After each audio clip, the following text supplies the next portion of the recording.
Welcome, my dear student. After completing the bus arbitration, the next and very important topic of the unit number 4 is the IO, that is input output hardware. Normally, the processor or the main memory and IO devices are to be connected by means of the some common line that we call as a common bus. And the primary function of this bus is to provide the communication path over which the data can be transferred among the processor, the main memory and IO devices. In addition to be the transfer line, the bus include the lines that needed to be support interrupts and to implement arbitration function also, which enable that the direct memory access controller to acquire the bus mastership. In that IO input output hardware, it contains the bus parts. So normally bus is nothing but it's a it, we call it we can call it as a part of an it's just like an hardware by which we can send a data from one place to another place, by which we can communicate with a certain IO devices, by which we can control the signal.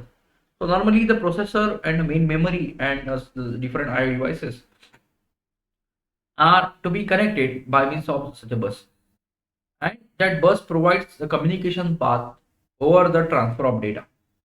But also it includes line to support the interrupts and arbitrations.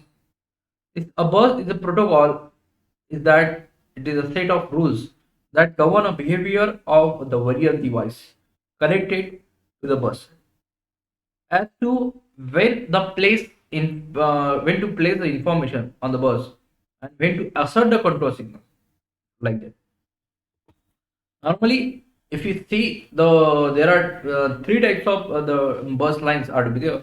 That is data lines, address line, and control line. If you send the data on the line, then it is called a data line. If you send address, then it is address line.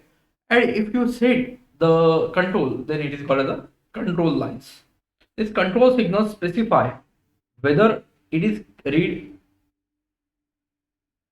or write operation, whether how much required size of the data, and when the several operand size, whether it is in bit form, whether it is in the form of byte, whether it is form of the word, or whether it's the form of long word, and it may possible.